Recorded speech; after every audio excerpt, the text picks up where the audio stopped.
in an eclipse of all love, in a duel of pain, an eclipse of all love. It's a serious game when love is all light and the light is all gone. How can we see in the darkness of pain? I don't have any more wisdom than anyone else. We all have wisdom right now. And every one of you out there listening to this, take all your wisdom and gift it out. What is your gifts? Figure out what your gifts are. All of us have gifts, and we need to just be gifting.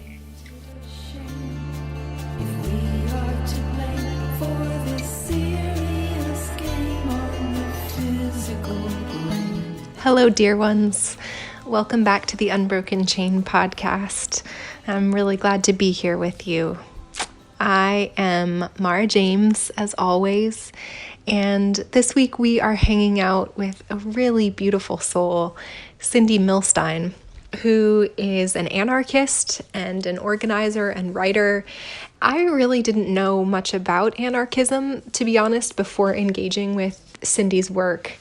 And as you'll hear, it wasn't long after I started reading that I realized that I and so many people that I know, maybe even you, are really anarchists in spirit. And that's because anarchism is about a vision for a society based on mutual care and compassion, which I think if you're a human that is working on being a lover in this lifetime is really the only way forward that makes any kind of intuitive and rational sense. So this is a really exciting conversation because I think so many of the tools in an anarchist's toolkit are so valuable to us right now as we're rethinking how we want to move forward structurally as community and society and government.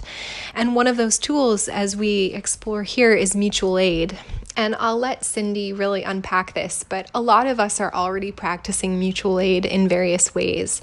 It's an alternative to hierarchical organization and social Darwinism that is totally voluntary and egalitarian and really is practiced by the natural world. It's inherently in support of survival and thriving. I know I've mentioned it before, but if you haven't seen Fantastic Fungi, the documentary, it's streaming now on Vimeo, and I recommend it to anyone and everyone, psychonaut or otherwise. There's this part in it where they have this beautiful visualization talking about how mycelium help forests survive by communicating between root systems underground. And there's also an amazing Radiolab episode about forests. I think it's called something like From Tree to Shining Tree. And it's all about how trees help one another, sometimes from as far as one side of a forest to another. And actually, if there's a tree that's better adapted to surviving in a particular environment, other trees will send their nutrients to help those trees flourish. So the priority is on the forest, on the collective, over the individual.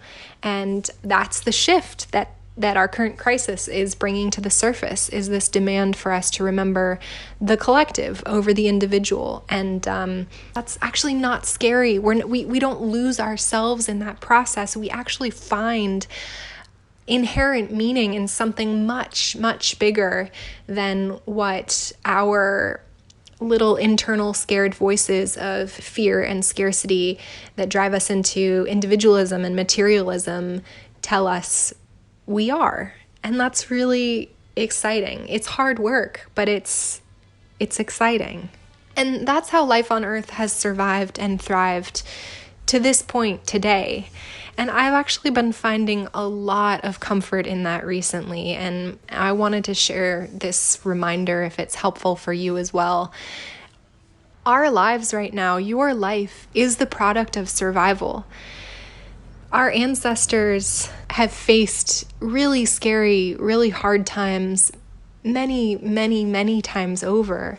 And we are at this moment a manifestation of that lineage of survival. I've heard a lot of people talking about how times right now are really uncertain. I've even used that as kind of a catch-all term just to acknowledge that it's really wavy gravy right now. And I also hear in that my inherent privilege that I've lived in the illusion of certainty for many periods of my life, just because I happened to be born into a culture that was really drunk on the illusion of that certainty and power. And just in the 31 years that I've been alive, there have been many people that have been operating in deep uncertainty and under incredible challenges for that entire time. So there is no such thing as certainty, you know, and the experience of loss is inherent to being human. And also, so is adaptation and overcoming and applying tremendous creativity to our survival and our thriving. So I just wanted to remind you that you're not alone. You're not alone in this moment, in this culture, but you're also not alone in the lineage of human endurance and prosperity. And it makes me want to honor and to figure out how to really step up to the challenges that are being presented to us culturally right now. There is a lineage here, and we are all invited into our place in it. I'm really excited to share this conversation with Cindy Milstein. She's edited several books that I want to recommend. One of them is called Anarchism and its Aspirations, and the other is Rebellious Mourning, the Collective Work of Grief, which are available digitally right now on AK Press, which is a wonderful publisher that's uplifting voices that really need to be heard right now. And she's also put together an incredible resource of mutual aid pandemic disaster relief organizations. I put the link in the episode description. There are resources in every state, people getting together and just saying, how can we help each other? What do you need? What do I have? I learned so much from this and came away feeling deeply empowered. As she says, it's really vital right now that we remind each other that we all have that capacity. We all have gifts to share. All right, here is Cindy Milstein and a conversation we recorded over the phone a few days ago. Enjoy. Well, I want to say that in reading your book, Anarchism and its Aspirations, I had this revelation very quickly into it of being like, oh my God, I'm an anarchist. And just being kind of blown away by the set of tools that anarchy seems to provide for people that just want to live in better society fundamentally. And I was wondering if you might speak a little bit about your worldview, particularly through the lens of anarchism, because it feels sort of more urgent now than ever, or perhaps than always. Mm-hmm. Yeah. Well, first of all, I'm glad you had that response because, you know, anarchism is a name for something that humans have been doing throughout human history. Anarchism is just sort of a way of maybe explaining what humans do. That's sort of the common sense of what it means to be mutualistic and cooperative and collectively caring toward each other and the host of other values that anarchism sort of lays out. But, you know, I never really care whether people say they're an anarchist or not, but there's something distinct about sort of the ways people engage in things that I would understand to be anarchism, whether you're an anarchist or not.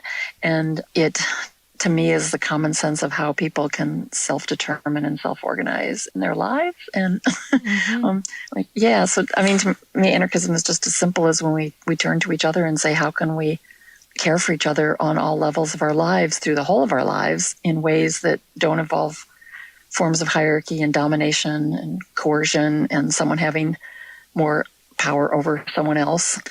And it just seems to me the common sense, you know, it's like, why, when we look at ourselves, why would we want someone else determining how we want to like live our lives and what the quality of our lives are and what's meaningful to us? And why wouldn't we want to do that with others in ways that are qualitative and meaningful and caring? And right now, you know, I think most of us who are anarchists and have been anarchists for a long time, or anarchists by and large, like we're not about going around and trying to get someone to sign up to something like a party or an organization or to proselytize, or we, I think, try to embody it in how we live our lives and how we do our organizing and how we think about caring for each other and in our practices and ethics. And we hope that people see that and go, wow, that makes so much more sense. Or if they experience, they go, wow, this feels qualitatively better. And I know it does. So I have no doubt that when people engage in these, if they get past this like label of, oh, anarchists are scary, they wear masks. And now most of us anarchists are joking and going, okay, it's healthy to wear masks now because it's actually protecting us all. It's caring for each other, whether you're sick or not. Masks aren't scary. Masks are a form of protection and solidarity and keeping each other safe on the streets. And anarchists have understood that. The reason anarchists or the Zapatistas or other people have worn masks in different moments is because they're trying to protect themselves from being destroyed by police and militaries and prisons and capitalism and other things at moments. They're not doing it to look scary.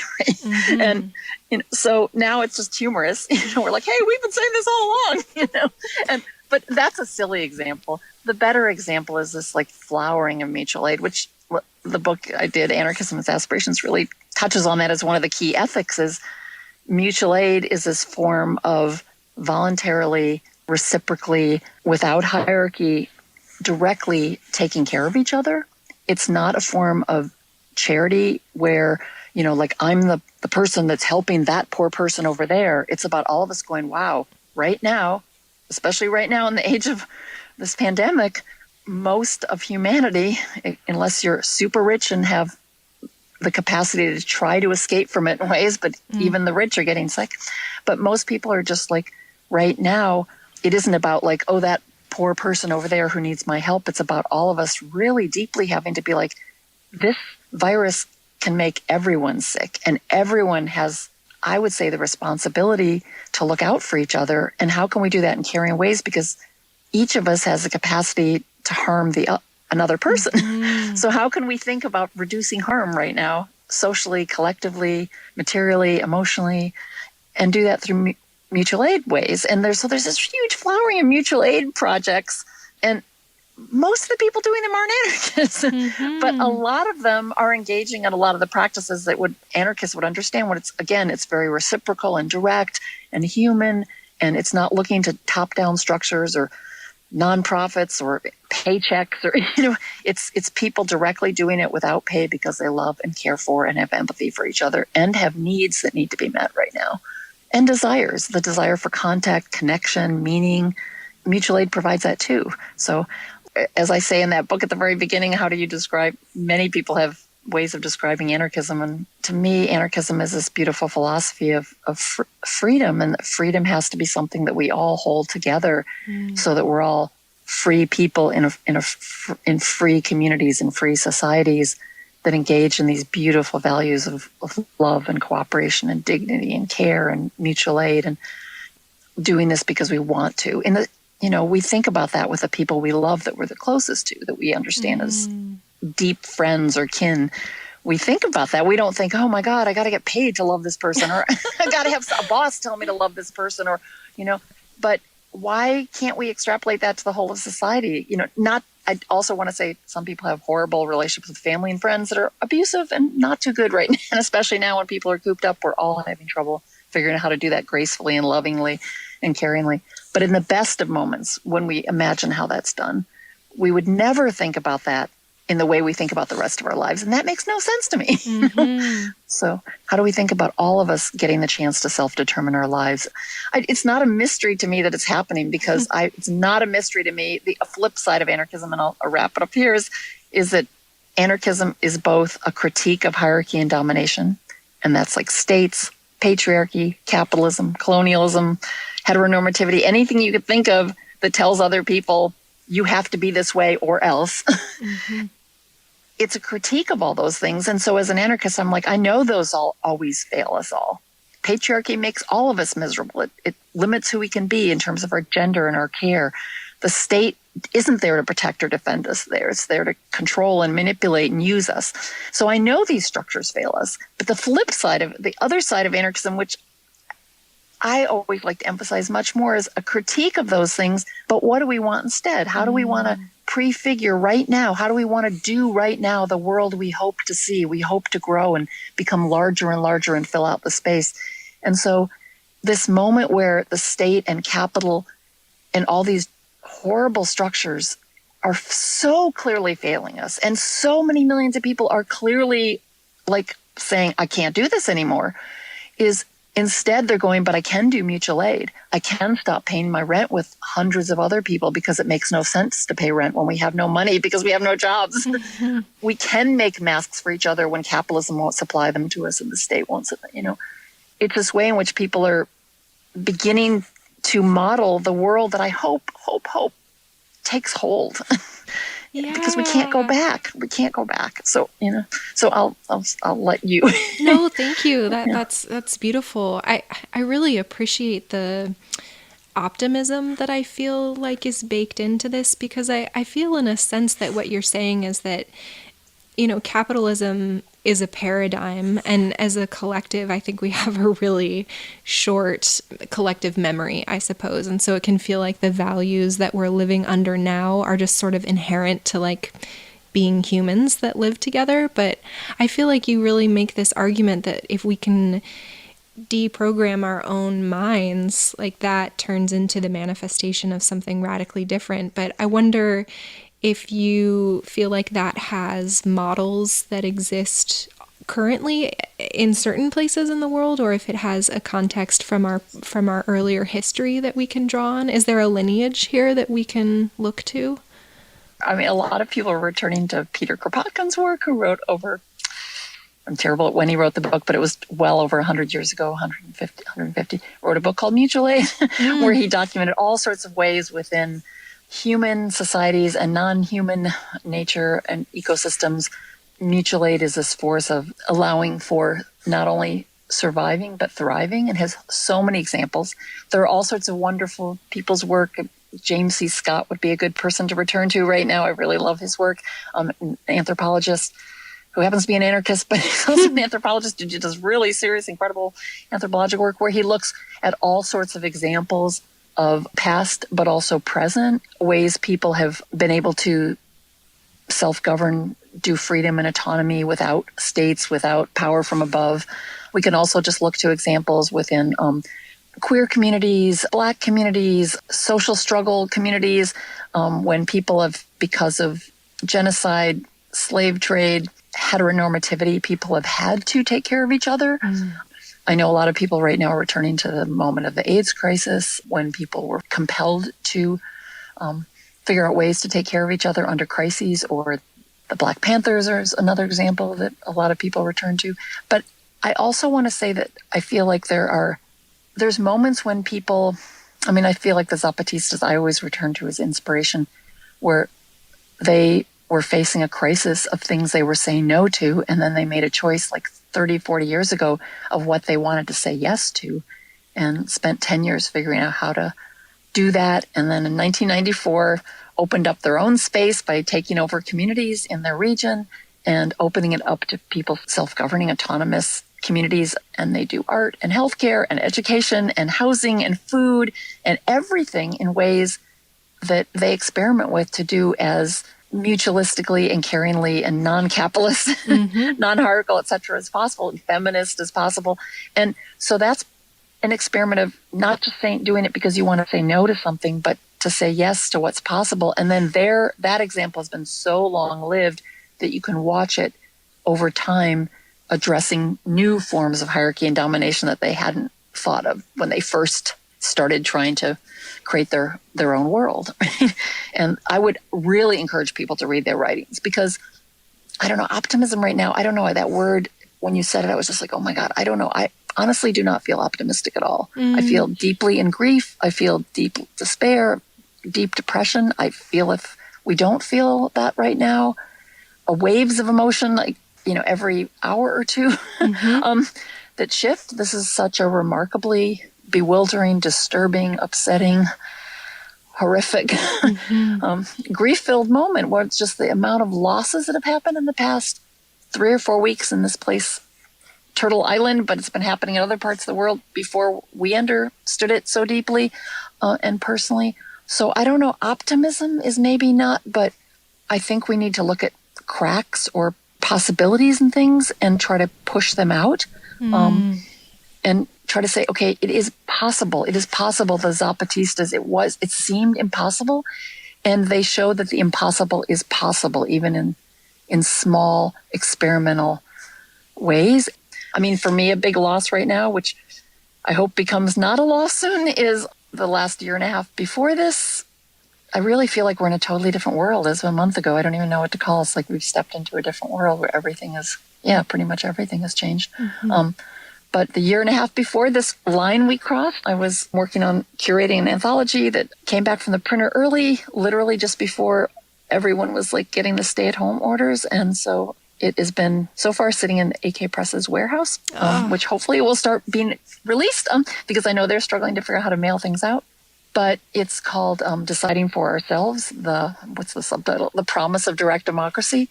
And the whole premise of that book, which I hope gets out in the world, but people don't need to read the book. They can look for the examples. The premise of that book was trying to look at large-scale or long-lasting examples right now of spaces that have created spaces where they're struggling to figure out in beautiful ways and qualitative ways and imperfect ways how to take care of each other collectively, anarchistic ways. Rojava is one example. There's Christiania, spaces of solidarity projects in Greece, an example of some squatted land in France that's been going for about 10 years. It's very ecological. And all of them have this deep ecological and feminist sensibility. They all have this experimental quality about them. And all of them are just saying all we can do is try to promise each other a different life and a more qualitative life. And all of them are doing that. But I asked each person that was working on it not to make them romanticize them. So they also show, and it's hard to do this ourselves, but it's better. No matter how hard it gets, it's still qualitatively better. We have more care. We have more love. We have more material needs met. We have more community. We really can do things better for ourselves, even if they're not perfect. Because I think that's the impulse is to, okay, now we have to find the perfect example. We can't get rid of capitalism until we have the perfect answer, as if capitalism is remotely meeting people's needs, which it isn't. It is far from perfect. But somehow it's gotten everybody, hoodwinked everybody, because it's got profound social control and emotional control and material control over our lives. And, Marx was brilliant about this, is like this idea that it sort of promises us like things that just disappear the minute we get to them. It's not something outside of themselves. It's them looking at each other and going, we can promise to each other that we're going to do the best we can to care for each other. And that's really different than the state going, oh, yeah, we'll care for you. Oh, by the way, we're not renewing Medicaid right now. Or all these other things that it never actually fulfills. Being online is to look up examples of places where people are struggling to self-determine their lives and self-organize their lives. I'm going to pronounce it wrong probably, but there's another space in Mexico that's really powerful called Cheran, Cheran, and there's an accent on it, so I'm probably totally mispronouncing it. Beautiful example of about 8 or 9 years ago, people kicking out the government, the police, everyone. And right now I think these are like little twinkling stars in the distance that we can go, oh, wow. Yeah, that's maybe more the way I think about it as you're walking at night. You look at the sky and you look at these little things that kind of twinkle on and off. And you're like, wait, didn't I see a star there? And it kind of disappeared. But you're like, I know I did.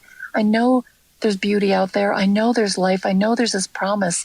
Because this is going to be a hard time and it's going to get worse. And so I think it's a good thing to feel the grief over it, because then it helps us try to grieve well and try to figure out how to care for each other better as we work through these losses together better, as opposed to pretending that somehow we're not experiencing grief and we're not, and when there are losses, when things die, whether that's a person or a place or a concept or a way of life, you become different, things become different. And part of grief is people grieving. They want to go back to how it was before. They want that person to be back. They want that home to be back, that ecosystem to be back. And to my mind, part of grieving is to integrate the differences and try to understand how we can take those differences with us and continue to remember the love that we've lost and not forget it. That's a challenge right now that we need to do. I'm so glad you're saying that, because I feel like grief is almost like this lost language for modern Western culture. I don't think we're very in touch or have been taught, because we're disconnected from any kind of like elder wisdom. But I don't think a lot of people have the tools to know that it's okay to fully feel those things even. Yeah. Yeah, I feel it's become like a dominant category. Is like on the one side is like promise is the dominant category for me. I'm part of an anarchist summer school called the Institute for Advanced Troublemaking, and we would have been in our fourth summer, and pretty clearly we probably will not be doing the anarchist summer school this summer. We haven't officially figured that out, but the key category was like, how do we create different social relationships and different forms of organization that qualitatively look different? So one thing I love about what we do at the beginning is, as a thought experiment, we're like, okay, for the next 8 days of this space, how can we try to be the people we want to be and cultivate the kind of community we want to cultivate as an experiment? Let's just try really hard. What would it look like to co-cultivate care with each other for 8 days? And I've never honestly been in a space that has felt so fully, reciprocally, beautifully caring and whole.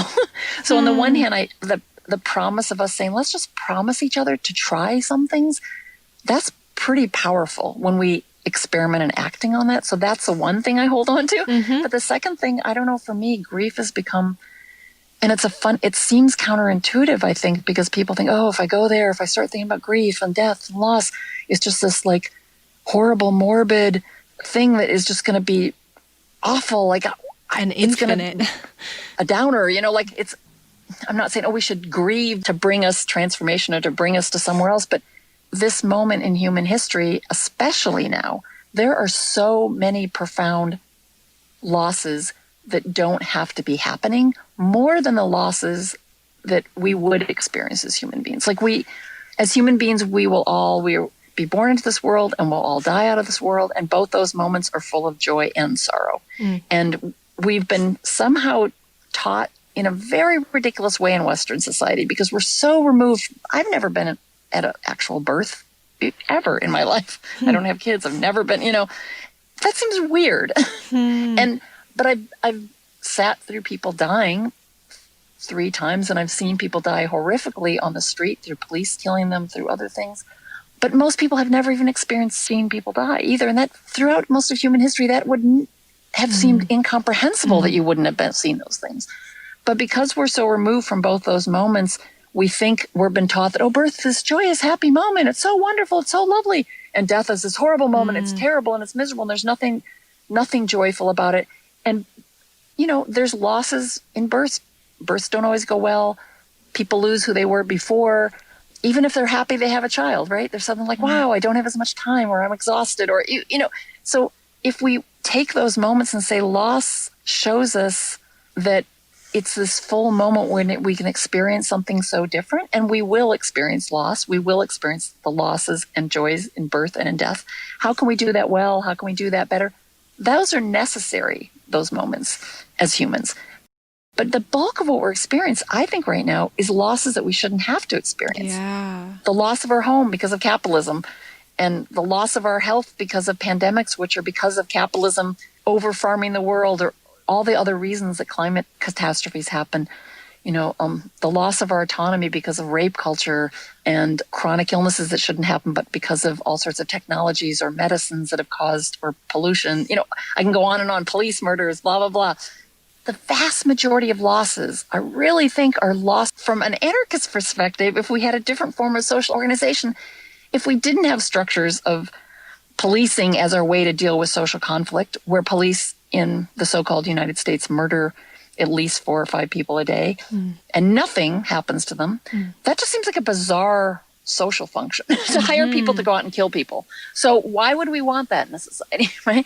And then I've seen so many people up close and personal having to deal with the loss and the grief and the weight of someone who's been murdered by a cop.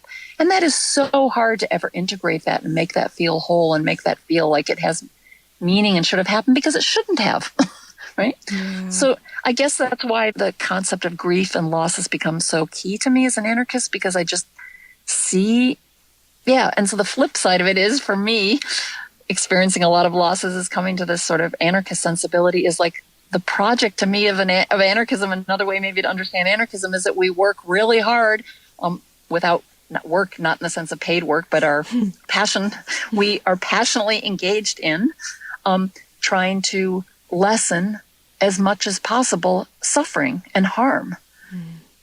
And then knowing that, people are structured to die. We will never be able to ever lessen the harm of how it feels to have someone you love die. But a second part of that is to lessen suffering as much as you can so that you can accentuate the quality of life and the quality of death. People shouldn't have to die in a hospital room, in an ICU right now, with nurses and janitors cleaning up after the nurses and the doctors, and paramedics who don't have masks, are getting sick, are themselves stressed out and concerned about their own health, and alone in an ICU with not enough ventilators. That is not a quality of death. With no one right? But if people are going to die, hopefully it isn't under pandemics. Hopefully it's in a community with people surrounded by people they love, in a space they love, with as much reciprocal care around them so they can see each other, people taking care of each other. Everyone around them who's helping that person die is also being taken care of. That is not what's happening in ICUs right now. No one is being taken care of.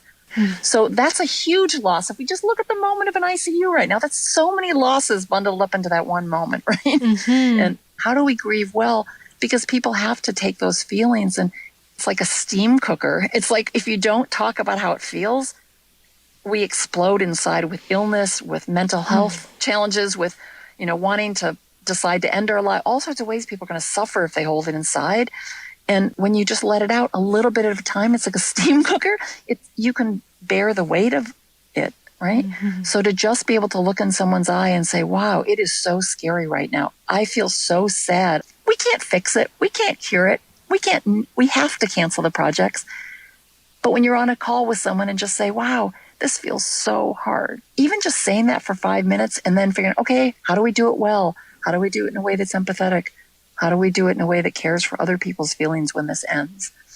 And so I've been really feeling really honored to do grief work, in a sense, with my friends and collectives that are part of things, of how do we do this in a way where we're having to kill our own projects for a moment or maybe forever, and do it in a way that honors them and honors our own work and honors each other and checks in with each other.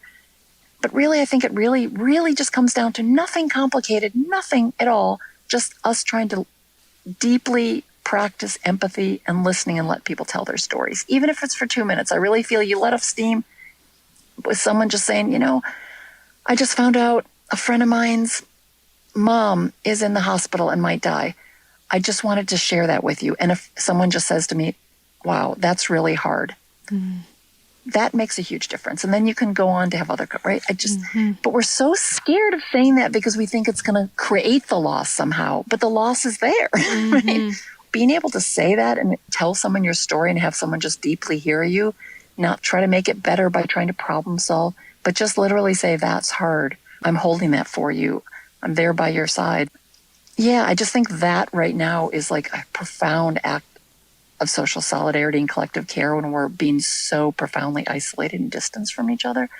I'm really trying to figure out how we can do this, especially because people are dying and going to start dying in larger numbers, are going to be sick or made chronically ill. And there's already people who already are chronically sick and ill. And so how do we right now honor spaces of creating ritual around grief? And, the way the capitalist death industry is structured is right after someone dies, you need to spend a bunch of money, get a funeral, have it happen, blah, blah, blah. You have to do it in person. Everyone has to fly or travel and gather. And I see the agony of people right now going, but I can't do that. Someone just died and I can't do that. And I'm like, people throughout human history have had all sorts of grief rituals. And I'm Jewish. I'm not religious, but I'm culturally and in terms of traditions and rituals and teachings and ethics. And I'm really feeling honored and graced this past year or two to really co-learn and be taught by some of my anarchist queer Jewish friends about all the profound grief rituals within Judaism, which I have been stolen from me because of all sorts of, anti-Semitism and assimilation and colonialism and diaspora and genocide. They've been stolen. We have to remember them in our traditions. But there's all these traditions of what you do in the first hour or the first day or the first week, the first month, the first year, every year after. And these go on thousands of years back, these traditions. Would you be comfortable sharing an example? Yeah, well, I guess the first example is that constant different time periods of when you do things. And so when you have a loss, it isn't just rush to do a funeral and then somehow you're done and it's okay and everything's fixed. You're over your grief.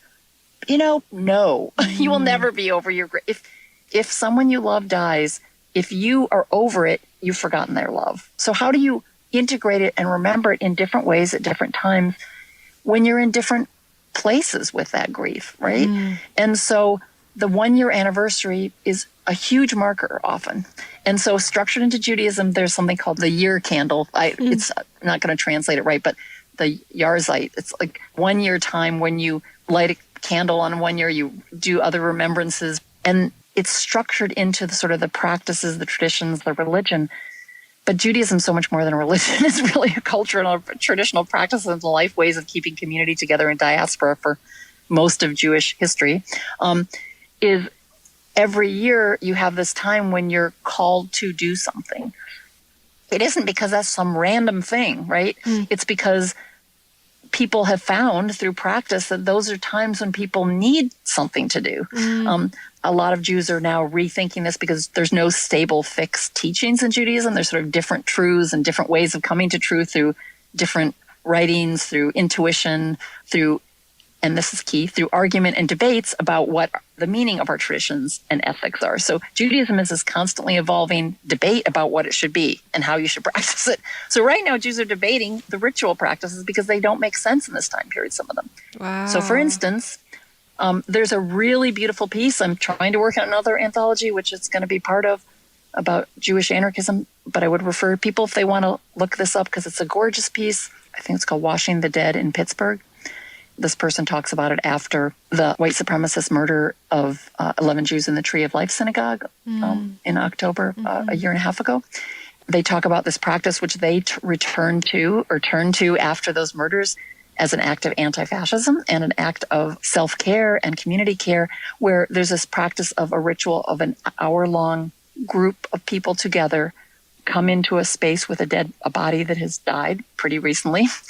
And you do this practice of washing the body and doing prayers over the body and cleaning the body and wrapping the body in specific clothes. And during that whole time, you're telling the body, you're asking the body permission to honor it, to talk to it, to tell it how beautiful it is. You're asking the body permission to send it on its journey. And it's people that don't necessarily know that person. And the water is very key to this ritual. The water is like sending them along the journey on their stream as they're passing into this other world. And that's one practice. There's practices of sitting Shiva, which is for the first 7 days after someone dies, you're supposed to open up the home, the community, and people hang out and they argue, they laugh, they eat, they share stories, they cry. But for a week, Judaism says you need to spend time together and put aside the world. And if you've ever experienced any form of major loss, whether you want to or not, the world seems really alien.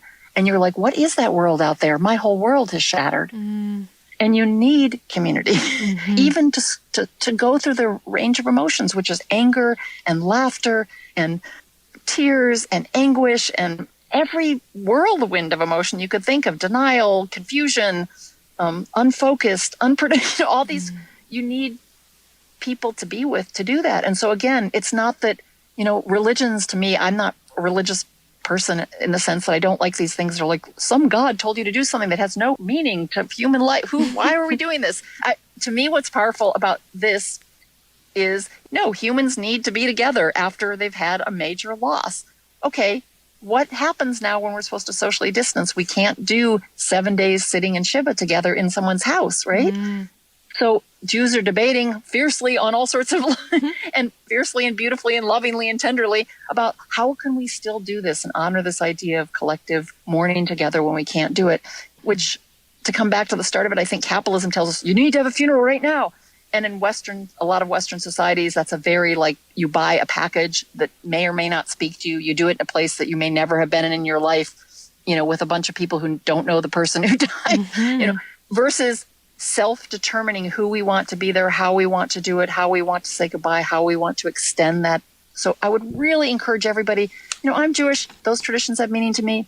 There's plenty of traditions in almost everyone's own cultural, ethnic, religious backgrounds that are beautiful, that have gotten stolen by capitalism, colonialism, states, priests, Vaticans, colonizers, all genocide. All these things have stolen our ways, and to go back to those. Another person I would actually suggest, and she's hysterically funny. She's kind of gothy. She does cremations and funeral. She's a mortician, Caitlin Doherty, and she's actually has a book of all sorts of different rituals and practices globally that people have used and throughout time. Yeah, so I don't mean to keep focusing on this, but I just really think the impulse right now is to like, I need to explain what's going to happen, or I need to have an opinion on what the world's going to look like, or I'm a writer, so I feel like I should be writing something about what's happening right now. But I'm like, who the hell, goddamn, if I don't think any of us know what's going on right now. It is so overwhelming and so unique and so, it's it's like bewildering and perplexing and confusing. And every minute it changes. If I think about tomorrow, I start losing my mind because it's hard to understand what's going to happen today. And so I think that's the grief moment. It's like staying in the like, wow, I only know what I can feel today. And someone yesterday was chatting with me about trying to do death doula and grief care, they were saying yesterday their own personal practice, which I thought was so beautiful, is they have a journal out in front of them each day. And they said every few hours they just write down the feeling they're having. And then at the end of the day, they look over the whole list of what they've written down. And I was like, oh, what a beautiful idea. And they said, oh, I'll send you a picture of it, which they did, which I felt really grateful to look at. But it was so beautiful because you could really see how their feelings dramatically shifted over the course of like 12 hours, which I'm really feeling too. I'll be like, the slightest thing will make me start sobbing. And then I hear a little bird singing in the background. I'm like, oh, life, joy, beauty. Totally. And then I'll just feel angry because I'll walk down the street and people don't seem to be taking it serious. Whatever, all the range of emotions we feel, right? Like feeling that, I think, is this moment calls to us to be real about our feelings and to be real with each other, and simply naming feelings. I really think people who've had everything stolen from them, indigenous peoples or other peoples that were brought to this continent through the slave trade, and anyone who's been part of a diasporic group of people who've been enslaved and genocided, and who say, naming is so, they take our land and then they rename it. They take our bodies and then they rename us. They take our traditions and bottle it and rename it and sell it for a lot of money. It's like, so I think naming our feelings right now is such a socially connective thing. Yeah. I'm walking around where I am right now, which is in a Midwestern town, and people have a lot of beautiful signs up on their windows, which I'm really appreciating when I walk around, see signs of solidarity. But the ones that are like, this is really hard, but we're in it together, or ones that are acknowledging the feelings, I look at and I go, wow, okay, that's bringing me such comfort. And then I've walked by some that are like, it's going to be okay. Everything's wonderful. Everything's happy. I'm like, I just melt down in front of those. I go, but it isn't. Like, and that artificialness of like, everything's awesome. Like, it's telling me not to feel. It's not to be human right now, And I know those people are well-meaning, but I really wish they could be like, put up what you're really feeling in your window. It's okay, because we're all feeling it. I'm scared. Yeah. You are too, aren't you? I think there's something really inherently anti-capitalist in that too, because, the capitalist paradigm is like time is money. And I mean, I'm certainly guilty of this, like shaming myself or trolling myself for doing things that aren't going to earn me money, and feeling emotions like is not going to be commodified. So I think there's something really rebellious in that. Yeah. Yeah, it is. I mean, I don't know. I don't mean to be pushing books. I do books. Actually, what's weird is I never make any money on the books I do. It's not what I do to make money. I edit other books. I never get money for the books I do. They're my passion, and I do them because I want to intervene. They're my form of political intervention. So otherwise, it feels so goddamn awkward. But the book that is about mourning is called Rebellious Mourning. My voice is in there, but it's 36 people that have experienced really profound forms of losses, again, through the lens of like structural losses that shouldn't have happened to happen. And they write about them through the most bittersweet, honest, vulnerable, poignant, personal, and rebellious way possible. They're so beautiful. So it's like, again, counterintuitively, like, to read a book about all these stories about loss. But that book is so, I definitely had a lot of people sending me little notes saying, I'm going back to that book feels so comforting. Each story just exudes such love, and they don't have, everything's perfect endings, but they have this sense of wholeness, and at the end to be like, there's a way to make sense of the wholeness of love together when we do it. Yeah. So it's called Rebellious Mourning, with a pun on the title of Rebellious Mourning. But being opposed to capitalism is so fundamental and struggling so hard. It isn't just about things. To me, it's about how we think about the world. Capitalism gets us to think about everything as things that are exchangeable for something else, and to instrumentalize everything and objectify everything. And it destroys our social relationships. We look at each other and go, oh, I don't know if I want to invest time in that relationship. Yes. It's like, what do you mean invest? Like, it's a human being. They're not a commodity, And I too was really struck the first 2 weeks of this, especially. I was like, maybe until the last few days even, I've just been so deeply grief-stricken where I was like, I'm really, really unfocused. I've gotten almost nothing done. And I feel this impulse, like I want to do something, but I can't. Like I'm feeling bad about that. And I'm very self-motivated, self-organized, like to do collective projects. I'm not a person that does things because a boss tells me to do something, I do it. But I've been really struck by that. We're also socialized to feel like, what are we worth? What is our meaning? What are our purpose if we're not, And so to me, this is such a profound moment, especially when we're reading articles about doctors having to think about triaging and all these horrible articles about which life has value and which doesn't.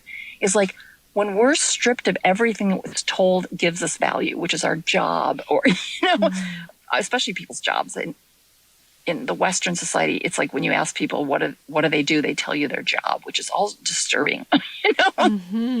It's so, when we're stripped of everything, when we're not productive. I mean, I ended up taking care of two moms, two chosen and one was biological, but two chosen moms in a assisted living space, which was nothing but women, and they were all put there.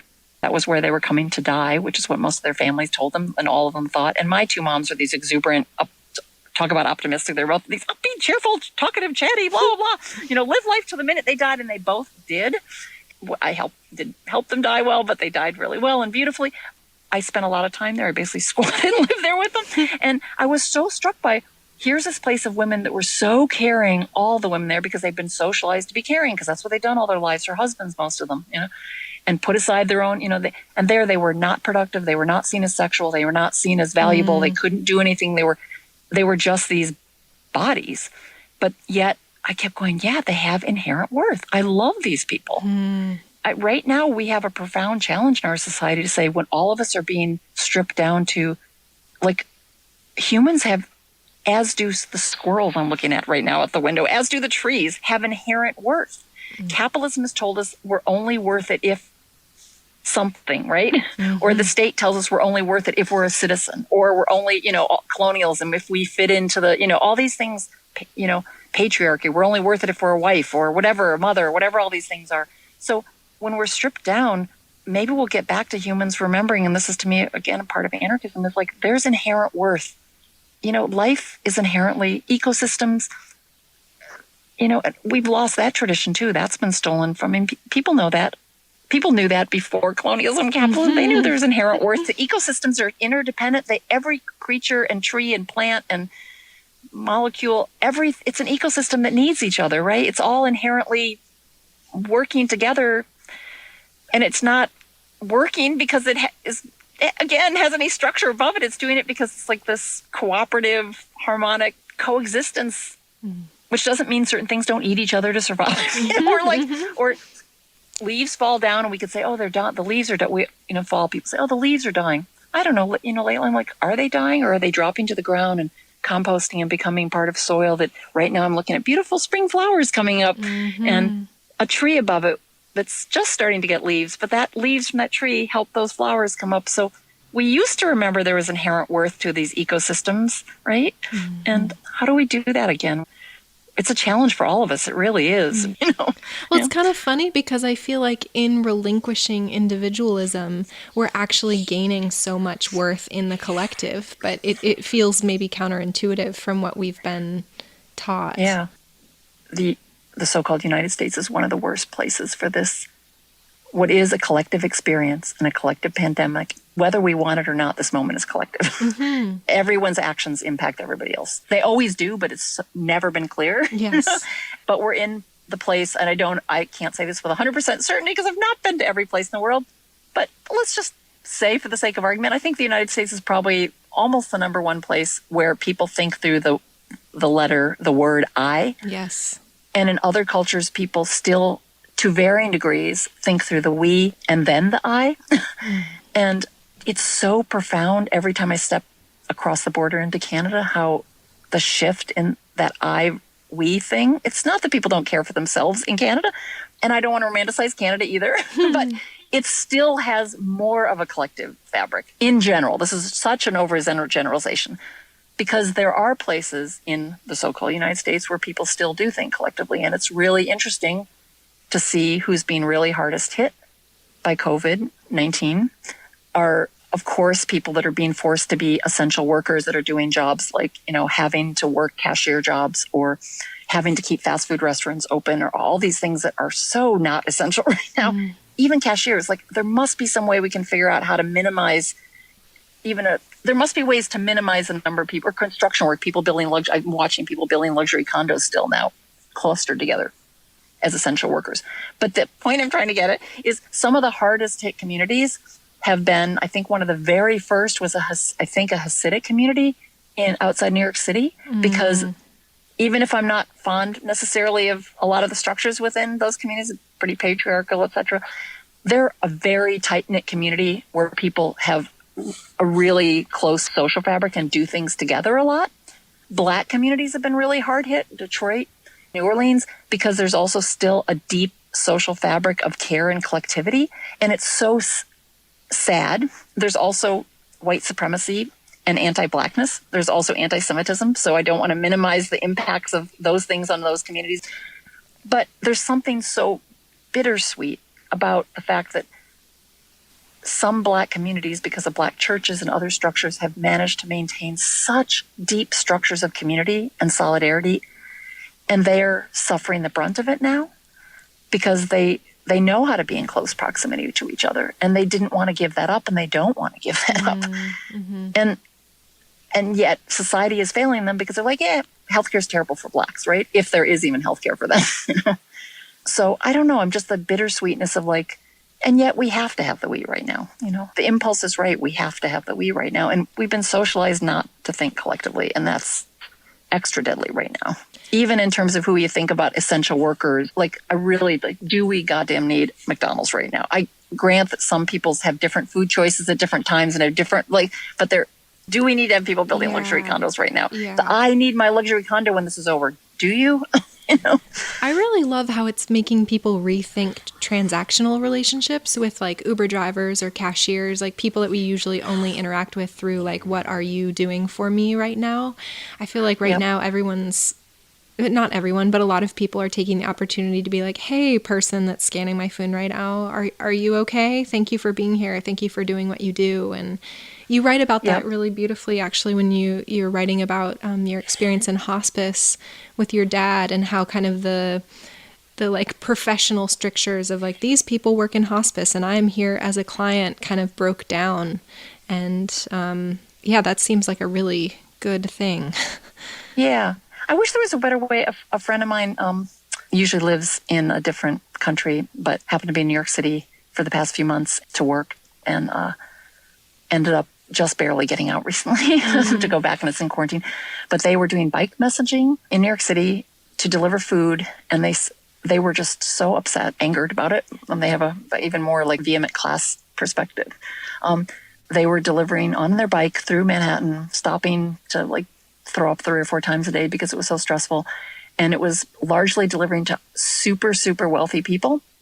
And the wealthy people would applaud them. And they were just I couldn't stand. And I mean, on the one hand, the impulse, I completely agree with you. There's this beautiful flowering of people thanking each other or being considerate or being I'm so sorry you have to be, this must be hard. I've been trying to do that. Yeah. Whenever I interact with someone, instead of saying, I'm just saying, this must be really hard to be delivering mail right now.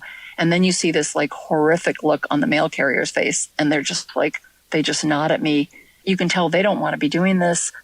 Most of what they're delivering is totally just advertising circulars and junk mail. I was is mail essential right now? Maybe only things that seem essential should be delivered. Maybe there shouldn't be mail except once a week. And so I'm doing my little, it must be hard. But my friend it really struck me. They're this applauding, this thanking.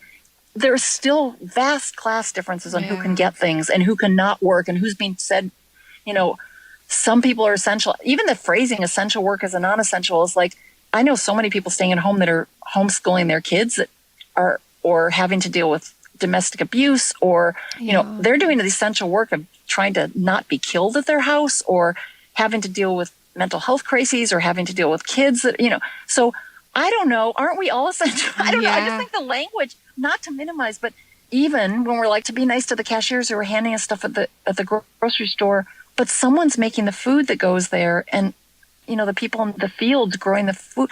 I don't know, you know, what does it look like if we have profound social solidarity? And so increasingly there's these strikes happening of, you know, warehouses and farm workers and mail carriers. And that is the right impulse to say, look, unless we all figure out how to do this together, that we're all in this essentially together, all struggling in different ways, you know, again, I don't want to minimize the thank yous. That's beautiful. But I also keep trying to hold the complexity more and more. I'm trying to hold the complexity of like the social solidarity and collective care. What does that look like if we figured that out, and not Trump or governors or some bureaucrat or whatever that's, you know, a McDonald's CEO?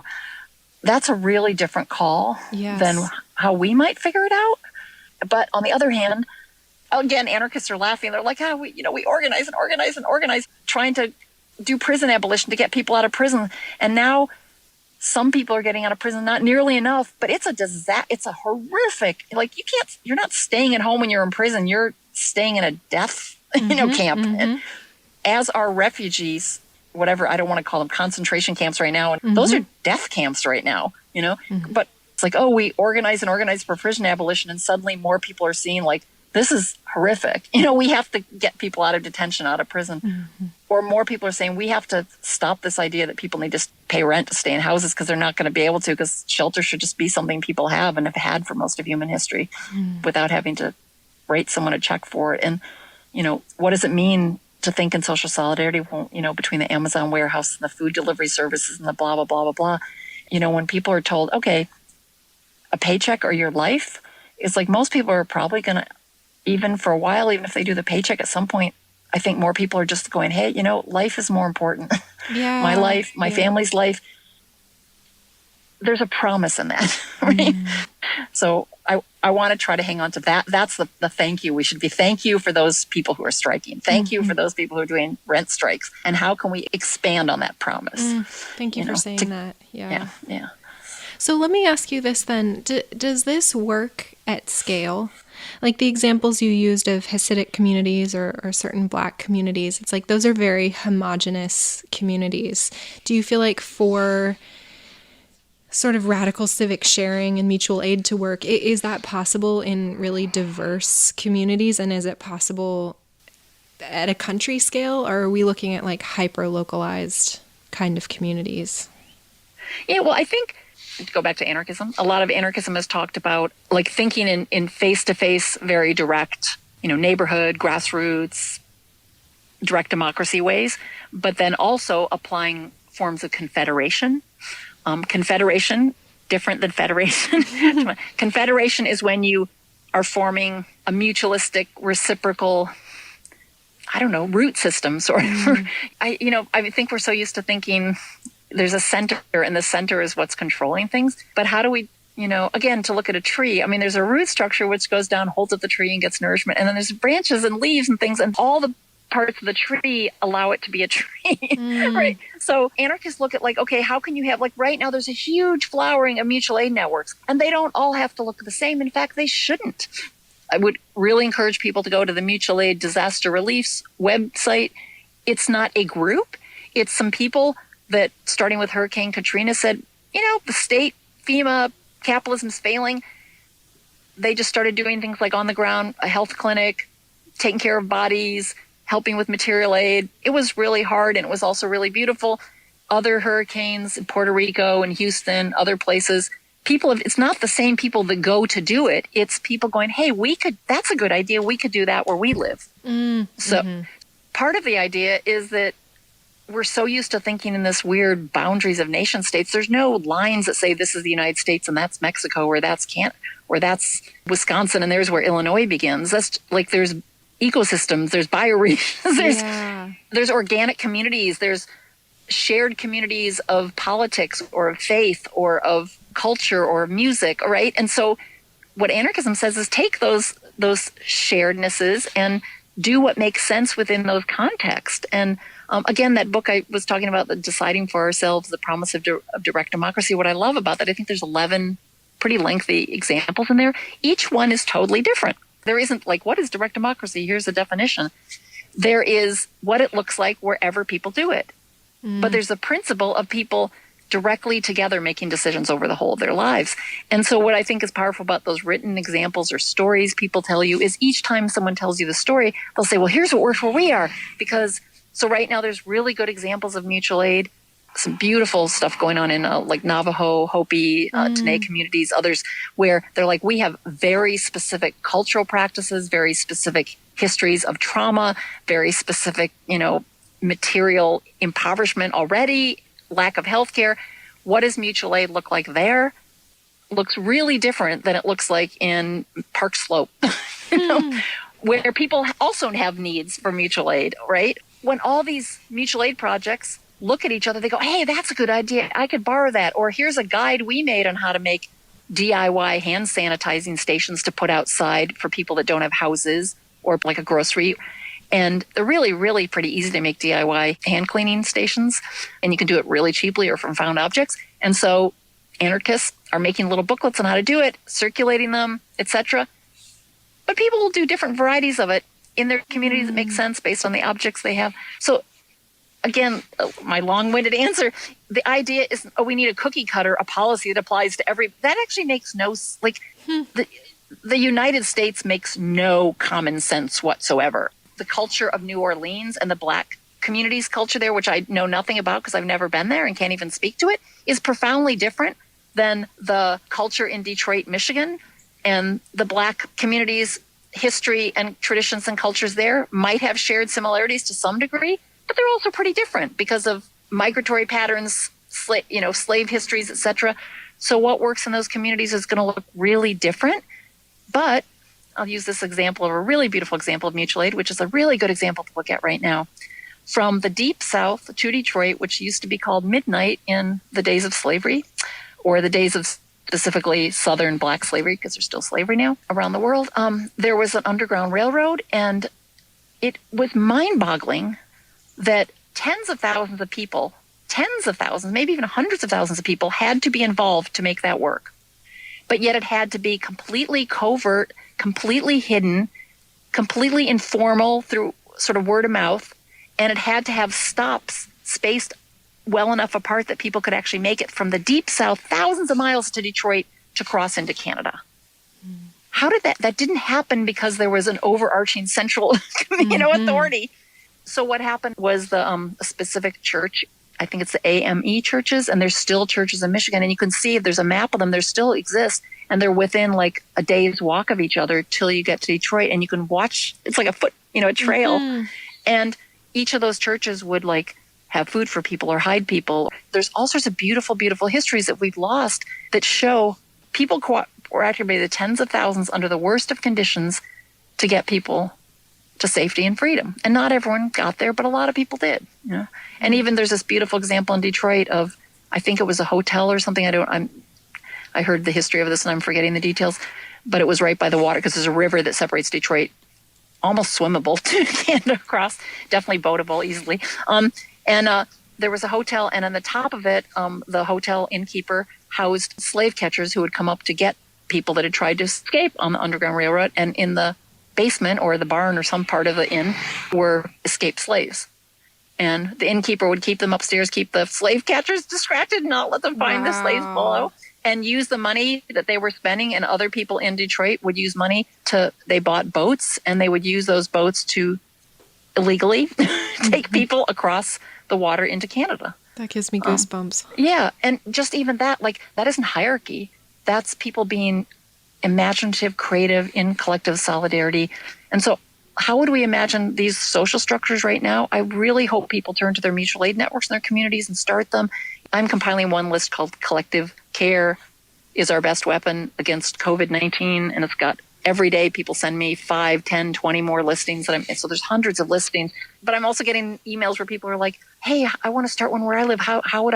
Who do I contact to start it? And I go, read through a bunch of different examples. And when one seems cool to you, call 5 of your friends in your town and go with that example and figure it out differently based on what you need. That's how you do it. You know? Mm-hmm. And then I have people write and they go, we did it. You know, here's what the name of our group. And so that's, to me, the beginning of prefiguring what we want the world to look like. Not to go back. I mean, I don't think we're going to go back to any kind of, quote, business as usual, but fascism and capitalism and colonial, they're all trying to think of ways to actually take more control and to make things look different. But, yeah, and potentially even worse than it's been bad enough. And police, they're all sitting back conniving about ways to further control us in this moment. And given the fact that everyone's staying inside, they're using all the surveillance technology to keep track of us already. They're trying to, it's bleak when you start looking at what they're doing right now. Can I ask you to unpack the idea of the they there for a minute? Because, of course, all of those, like the police, is made up of individuals. Is there sort of a centralized force on the they side that has an agenda? Well, I wouldn't say agenda. I mean, like anyone who has become a cop for their work could make a decision to not be a cop and to try to hopefully unsocialize themselves to thinking like a cop. Mm-hmm. And to me, policing is a social structure. It emerged at a specific historical time. It's actually very young. There weren't police for most of human history. It emerged coexistent to what I was just talking about, the slave trade. Policing emerged out of the need to catch the need under slavery. I shouldn't have used that word, the need. The horrible idea that you needed to catch human bodies that were escaping from you. So slave catchers were police, and police that were policing indigenous communities. They were not called police that were decimating indigenous communities. It emerged out of things like that and out of the time period of the Industrial Revolution when people started moving into cities in vast numbers. It's like to police like class uprisings and so it's a very, very modern invention. It's increasingly gained more power, more authority, more weaponry.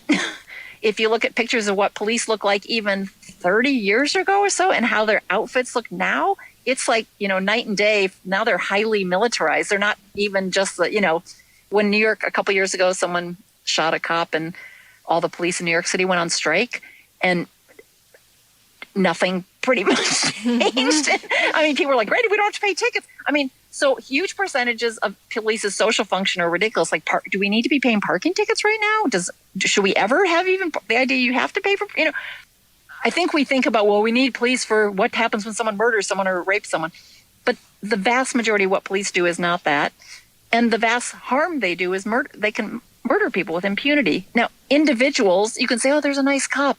But when they're part of a command structure that tells them to do things, very well documented within police structures, there's a code of not ratting on each other, high abuse of authority. Once someone has a gun and they know nothing's going to happen to them if they murder people, many of them are white supremacists and have really to go into that, deciding you want that kind of power. It's a structure that makes no sense, that never made sense. So for most of human history, people figured out ways to deal with things that they felt were not helpful to the social fabric, that caused harm to the social fabric. So what are those ways that are far more humane? The vast majority of things we would call crimes right now are like sleeping in a park because you can't get a house, smoking a joint, peeing in public, right? I mean, right now, especially, because it just seems almost ridiculous. And I remember years ago being in Amsterdam where there's so many bars and on the weekends it's packed with people and they all need to pee. They were like, okay, we could ticket people who are going to pee anyway. Or they had this thing where they set up these public urinals for anyone that wanted to use them on the weekends. And then they cleaned them and took them away and brought them back out. And they made it so that anyone who couldn't use a urinal could go into any place without having to buy anything. And every place was willing to let them use their bathroom. Okay, that seems like a social and humane and compassionate solution to something people are going to do anyway. Yeah. So let's look at all the things we think we need to resolve. Okay, what happens when someone does something in our community that's harming someone, tries to beat someone that they claim they love, or tries to play their music too loud? To reclaim some of these traditions, that are under the rubric transformative justice. I'd really encourage people, if they haven't heard of that, to look at it. But again, to look back at your own traditions, or to look at examples of that community I mentioned in Mexico called Chiran, again, which I'm mispronouncing. They kicked out the police, and they have this thing where if you've done harm to a community after they've had conversations about it and people have all been brought together to talk about it and problem solve about it, at some point they've had this thing where they've asked people to sort of step away from the community for a while, or leave their partner and go talk to other people. I'm not sure if this is from this example, actually, where if someone has been beating someone in their home, let's say, they are asked to leave their home for a year and go talk to a lot of other people about how they handle conflict and how they deal with, when they feel angry, and to reflect on and learn, but not be thrown into a prison cell. So I don't know. What are the different models? I don't know if that's probably not the right one in all circumstances, right? What are the examples? That's the kind of creative thinking we need right now. Like, the irrationality of police. I've been watching police giving out parking tickets, and I'm like, this seems ridiculous in this moment to have people in public. Is that an essential job? So even minimally, even the most benign police activities make sort of no sense right now. And if we start getting rid of them, maybe we can start thinking, let's think about why we even have tickets in the first place. Does that make sense? Yeah. Does it make sense to I don't know. Mm-hmm. How could we deal with things we don't like? What would that look like that's humane and empathetic and dignified, and that we determine together, and that makes sense for our context and where we live? Again, I really want to point to capitalism. It's not, there are nice capitalists and bad capitalists. That's not interesting to me. Capitalism destroys the way people think about the world. It destroys all of us, but it especially destroys those that have the means of production and profound amounts of wealth. And it's a social structure. We have to get rid of the social structure. We have to get rid of the social structure of patriarchy. It's not, let's find the one guy that sexually assaulted a female and put him in jail, or the many guys that did that. Or when the Me Too movement happened, it was such, to me, this incredibly poignant moment. Again, I want to come back to loss and grief. The first week, there was this huge outpouring, females and also other people who had been raped or sexually assaulted or violated, who just wanted to tell each other their stories. People wanted to tell stories and cry and share and feel seen and feel believed and feel heard. And then it was like shut off way too soon by we need to come up with policy. We need to figure out the one or two main people to go target and go after. We need to, I'm like, that was the wrong answer. I think the answer was to let people still keep sharing stories until the stories started being, hey, and I tried this one time and it worked, and I did that one time and it worked.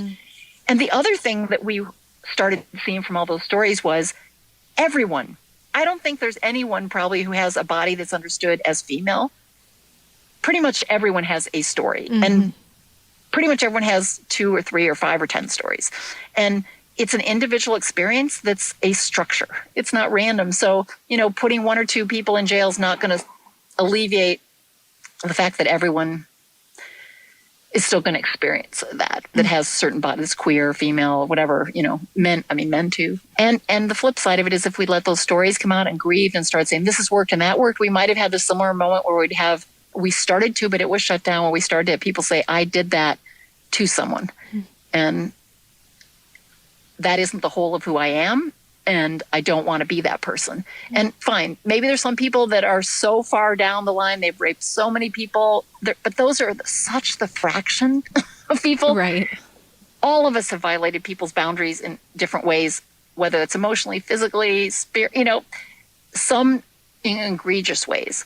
But that was also a moment, if we kept letting it out, we could start going, hey, how can we all think better about what it looks like to not harm each other, to have kind of different kinds of loving boundaries, and have people say, without having to be, thrown into jail, because that isn't going to solve the rape crisis, the rape culture, is having people in a different way be able to say, that was, I don't know if I've known there's this group called Iraq Veterans Against the War, and I've heard some of them were my friends or are my friends, and, they were like, I did 1 or 2 tours of duty, I did horrific things, I did things that you've read about, I did things that forever will traumatize me. I don't want to be that person. And now I'm trying hard to be something else. And, it's how do we hold both those things in our hands, Yeah. And that's hard. I don't want to, I'm not about forgiving and forgetting. I don't, you can't forgive and forget that.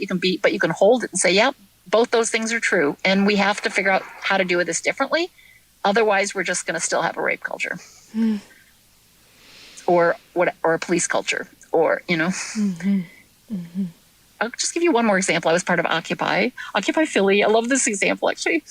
People end up forming a self-organized community overnight of about 1,000 people who never in their lives pretty much had done self-organization. That was just mind-bogglingly beautiful on City Hall.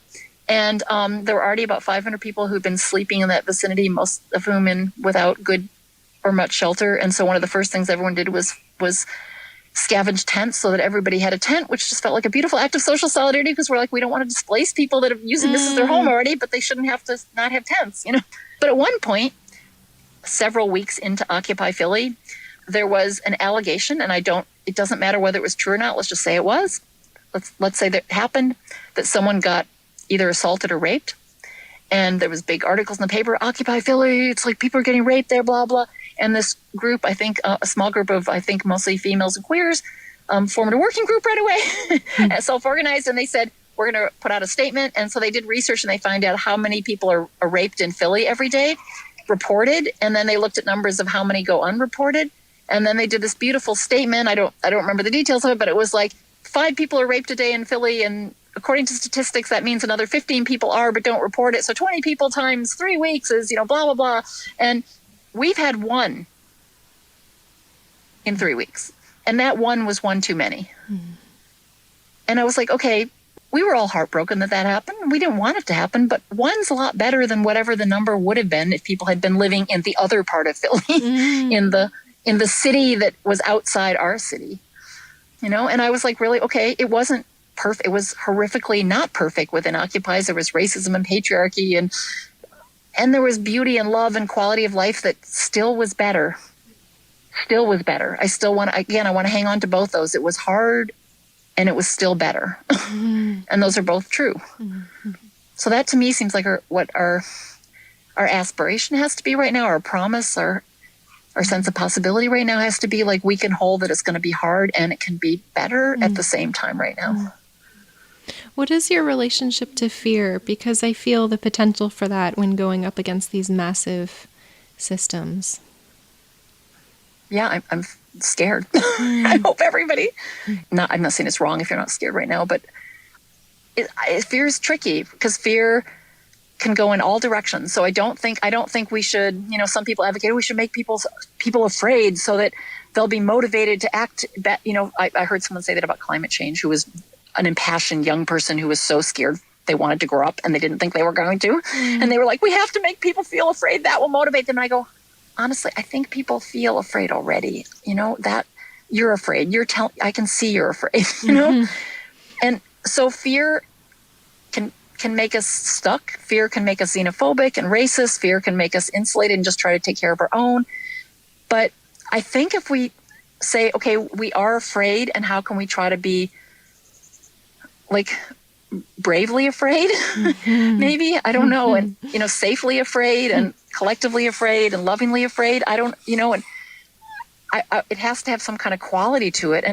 And maybe a goal, an aspiration to be like, we shouldn't have to feel afraid. And I don't know, again, I really come back to this, like, it's a principle of hospice. And I really come back to it all the time in my thinking. It's like, how do we lessen unnecessary suffering, knowing that some suffering is just still going to exist, no matter how hard we try, and accentuate the quality of life. And so I think we should try to lessen the suffering of fear as much as we can right now, but it's also still going to be scary right now. So, people are having all sorts of, maybe that strategy I said to you, like, if I think about tomorrow or next week, I get so scared, I start feeling like I'm going to melt down and start sobbing. And it's so hard for me because that's one of my coping mechanisms is I plan and I think forward. I'm a proactive, I'm like, okay, this isn't working. I'm not going to wallow in it. I'm going to proactively start a new project. I'm going to move forward. And I'm like, that is one of my number one coping strategies. And if I do that right now, I can barely breathe. I get so scared. So I'm like, okay, I have to use a different coping strategy, which is like this moment. Pay attention to this moment. And I'm using, sometimes I do it well and other days I do it badly. But I think all of us have to figure out how to lessen our fear, but it's still there, right? I just have to not let it overwhelm me.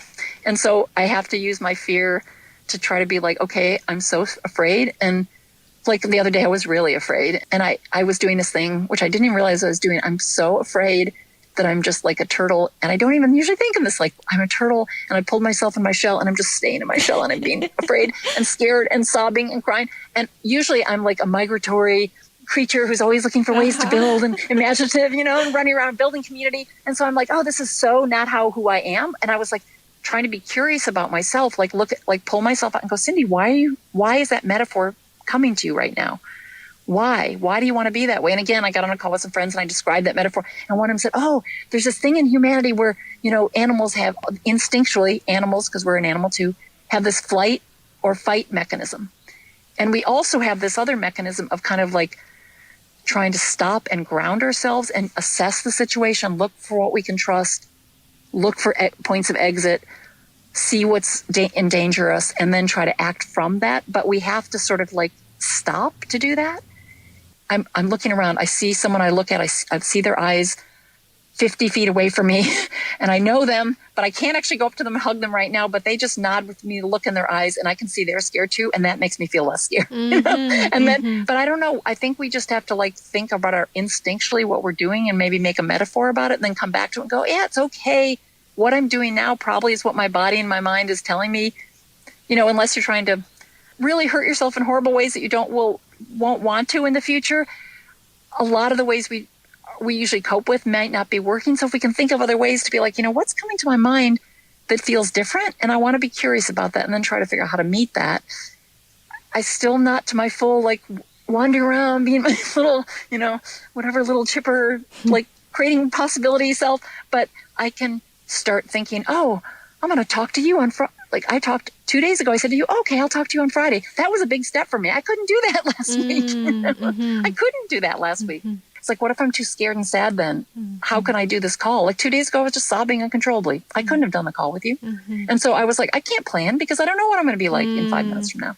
That's thoroughly okay for me to not, That was my long-winded story to say what I did when I came out of my shell was I was like, hey, I bet a lot of other people are feeling the same as me. It's like, and so my friends said that too. They were like, yeah, this is perplexing to me. Usually I'm reaching out to my family and my friends and I'm sending everyone I talk to was like, I'm just hunkering down, not even thinking to talk as much as I usually do. So I thought, I'm just going to try sending just random notes of love or pictures of signs I see of solidarity to people I love, whoever pops into my mind. So I'll be walking, I'll be like, these 5 people just popped into my mind and I sent them each a note. And tomorrow I'll do 5 more people.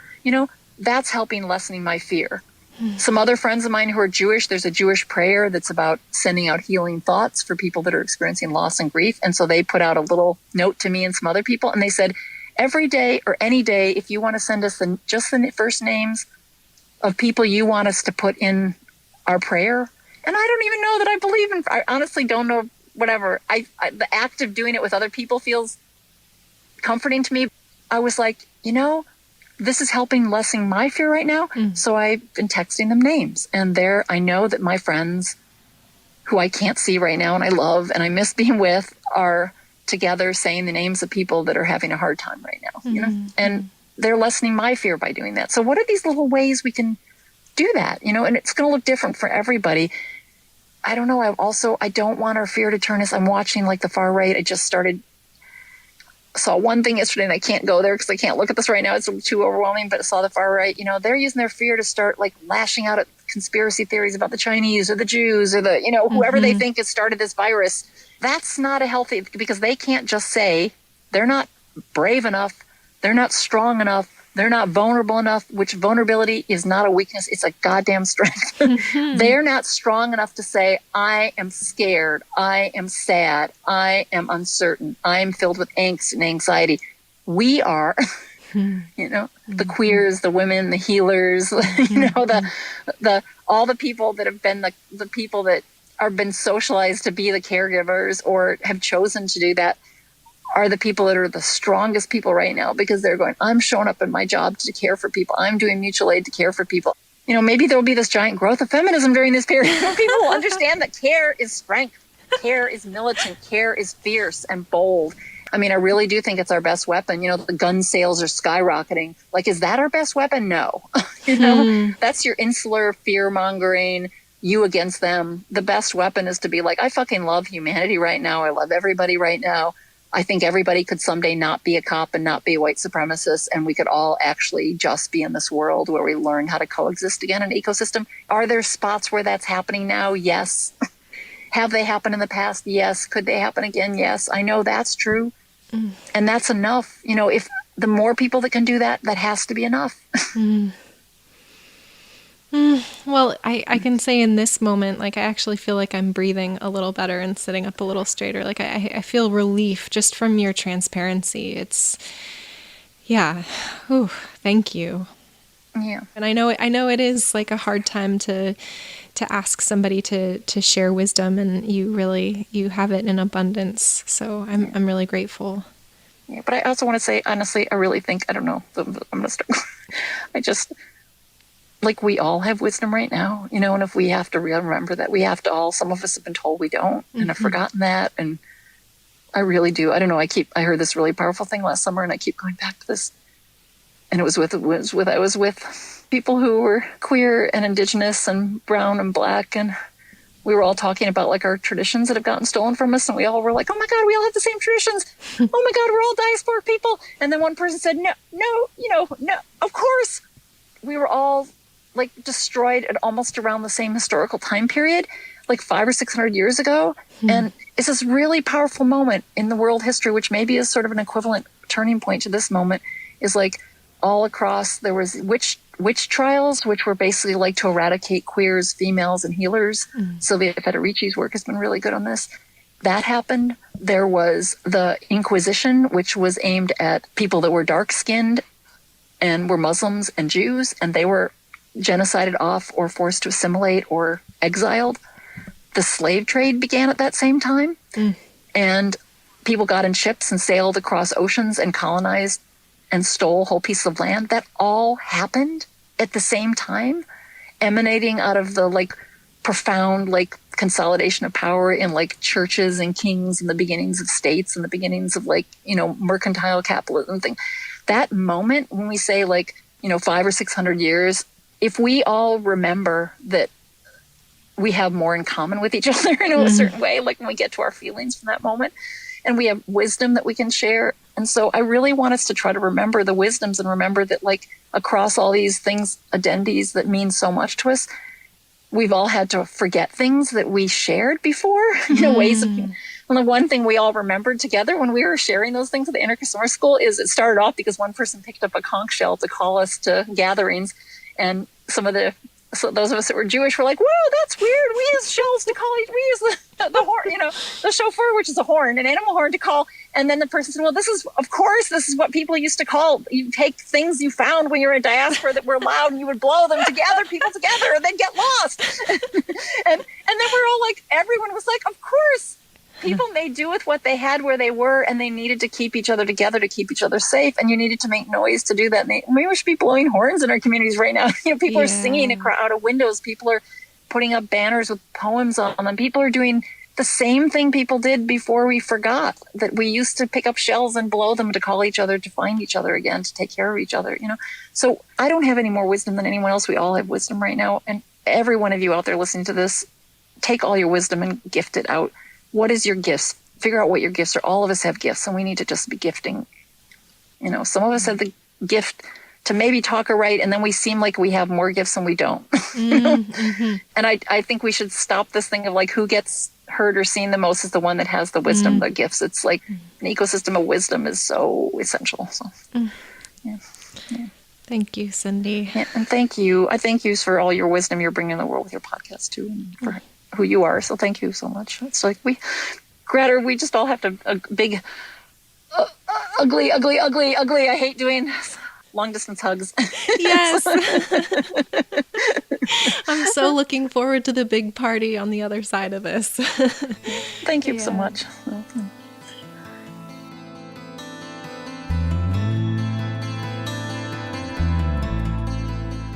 Thank you for being with us all again today, you beautiful, glorious, shining human beings. I love you so much. You can find Cindy online. She is on Instagram and Facebook and Twitter, sharing really beautiful and honest observations.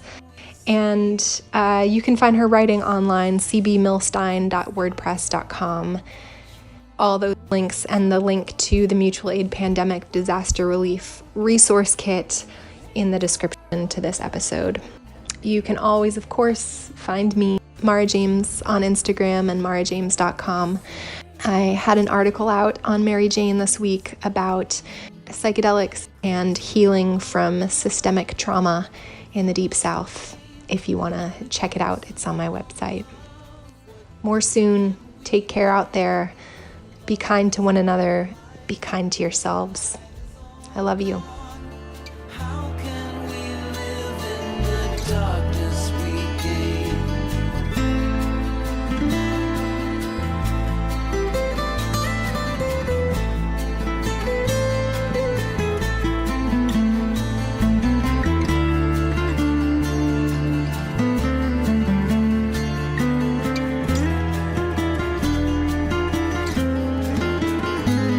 And the skies are all watching, and the winds are all troubling, and the clouds are all gathering, and the rains are all coming. And ain't it a shame if we are to blame for the serious game on the physical plane? In an eclipse of all love, in a duel of pain, an eclipse of all love, it's a serious game.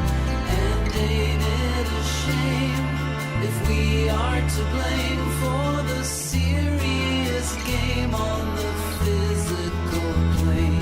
And ain't it a shame if we are to blame? Ain't it a shame if we are to blame? Ain't it a shame if we are to blame?